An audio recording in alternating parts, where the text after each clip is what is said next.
All right, my brothers, the time is here. The time is definitely here. We have UFC 317, Charles Oliveira versus Ilia Topuria. Now, I don't know if I can do this emotionally, spiritually. This one's going to be tough, bro. This one's going to be tough. We have some great fights on this card, to be honest, and I'm excited to talk about them. I haven't done a prediction video in a minute, but I thought, hey, why not? Let's bring it back. Let's see how we do. Let's go. We're going to start from the early prelims all the way to the main event. Leave your picks down below. I'm just letting you know right now, I'm rocking with Du Bronx, bro.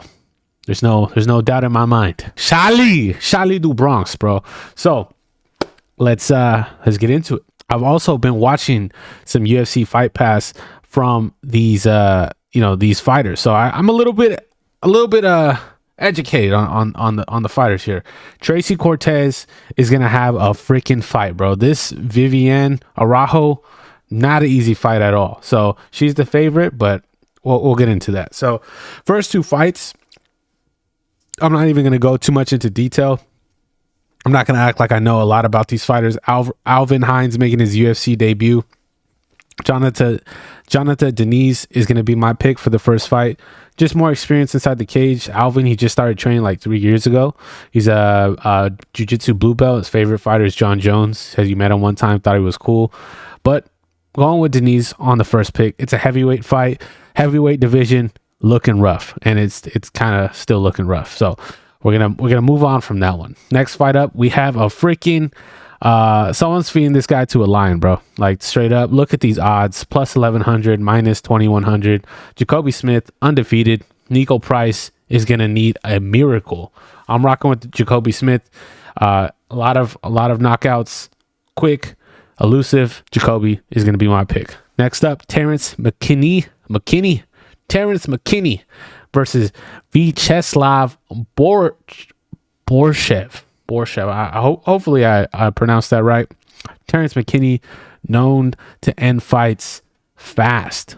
I'm calling this under 2 rounds, under a round and a half. I got Terrence McKinney getting a TKO finish. I'm gonna call this one just because I felt like this one is I'm not gonna say obvious, but I think that is the play here. And then next up, we have a women's flyweight bout: Vivien Araujo versus Tracy Cortez. A lot of people are big fans of Tracy Cortez for multiple reasons. There's kind of some she's like live streaming. She's kind of taking the more social media route. She's on the Jackson podcast doing all that stuff. But I do think she has a tough fight ahead of her. I'm gonna go with Vivien here. I do think she's a little bit more durable. She has a lot of submission threats. I'm sure Tracy Cortez is the fan favorite, but I do think Araujo is going to get this one on Saturday. Let me know you guys' pick down below. We got a featherweight fight. Haider, I think is how you pronounce it, versus Jose Miguel Delgado. Now, Jose Miguel Delgado is a new up-and-comer. He's 9-1, 5 wins by knockout, 4 wins by submission, 6 in the first round. And I just saw a TikTok clip of him, not going to lie, and I'm like an instant fan. So I'm going to rock with Jose Miguel Delgado. His opponent is coming out of the Philippines, the Hurricane. He is undefeated, 11-0, 6 wins by knockout, 1 by submission, 2 in the first round. So this is going to be good. I feel like this is going to be a good fight. He did defeat Lee last year. And he won the decision in his last fight early in January. So he's active. Delgado is the favorite. I do have Delgado getting this dub. All right, last prelim fight. I believe there was a few more early prelim fights. I think Cedrikius was on the main card, but he got like arrested. He was the one like hiding in a dog crate from the cops. I think he had like his ankle monitor on, so I think that fight got canceled. But last prelim fight, Jack Hermanson versus Gregory Rodriguez, the RoboCop.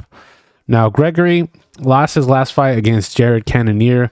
It was a tough fight. I feel like he lost it in the later rounds. It was a 5-round fight. Honestly, I think he's going to win it early. Gregory is a specimen, bro.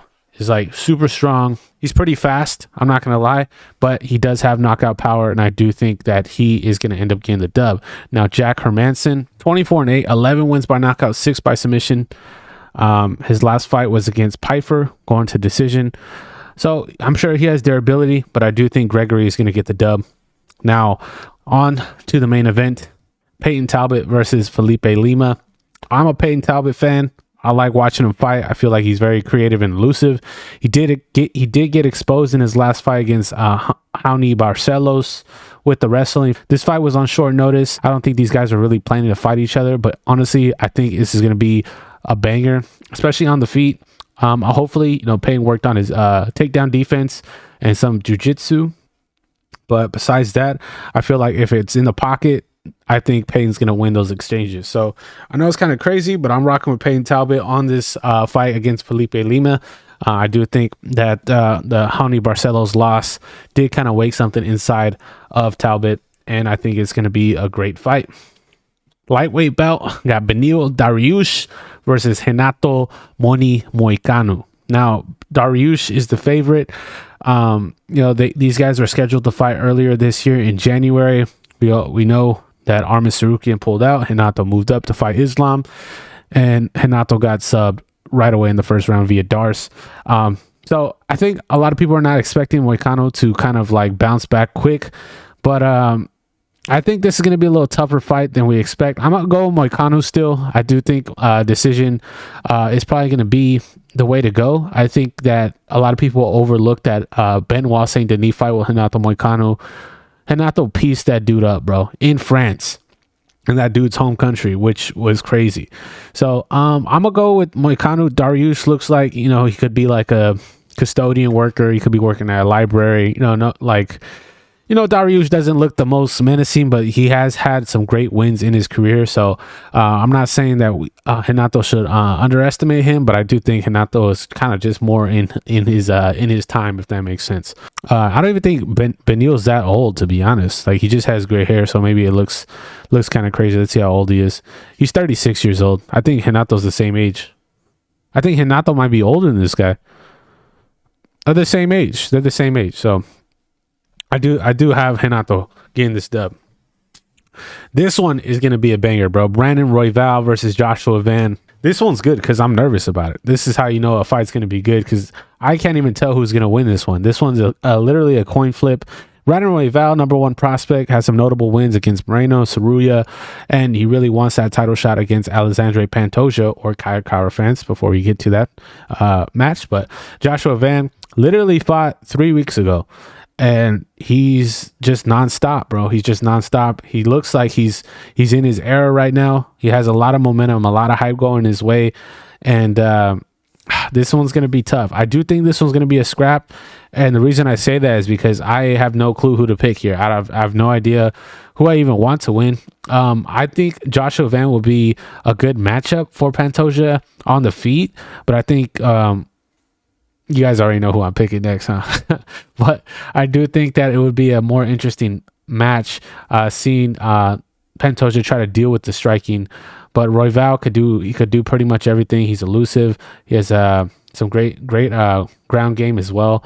So I'm gonna go Joshua Van. I think this might end in the second round. I think so. Now we have a title fight. Alexandre Pantoja versus Kai Kara France. Kai Kara France coming from New Zealand. He's the one that does a little crazy, what's it called? I don't know, but that when you see him do the little face-off thing with the whole mask and the tongue out, that's Kai Kara France. He's going against Alexandre Pantoja.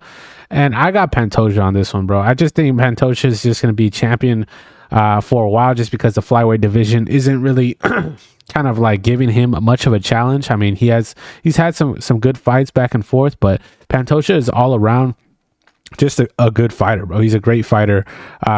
Excellent jiu-jitsu on the feet. His scrambles are really nice too.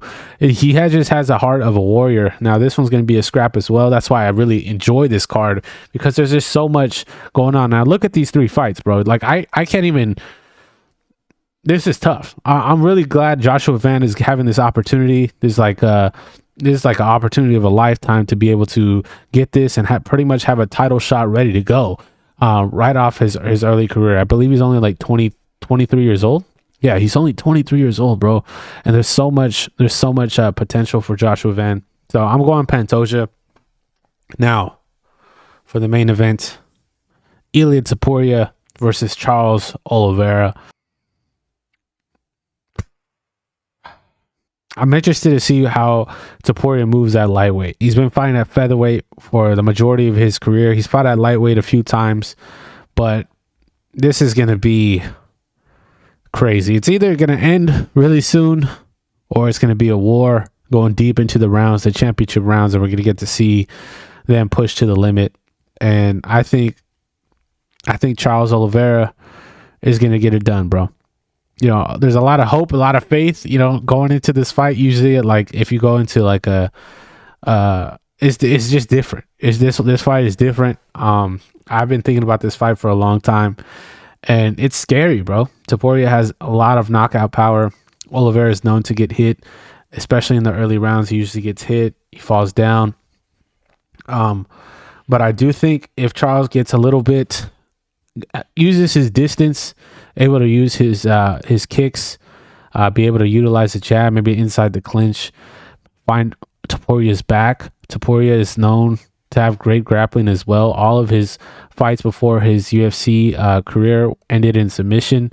So this is a scary fight.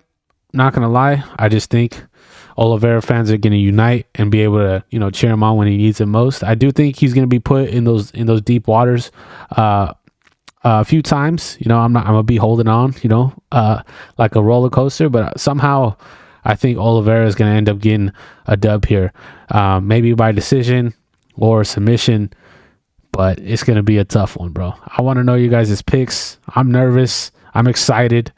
You know, these are some toss-up fights, bro. There's really no guarantee on how any of these are going to go. I would say if I were to make a 3-leg parlay to keep it entertaining, you know, I don't advise any gambling or anything, but I'm going to go Terrence McKinney, Vivien Araujo, and Alexandre Pantoja for a 3-legger. If you guys want to take the money line, Payton Talbott, good shot here. So that's it, man.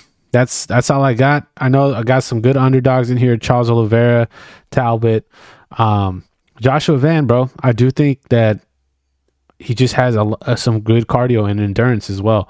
This one's gonna be a great fight as well. I'm excited. Let's freaking go. Hope you guys enjoyed. Let's see what happens. Talk to you guys in the next episode. We out. Peace.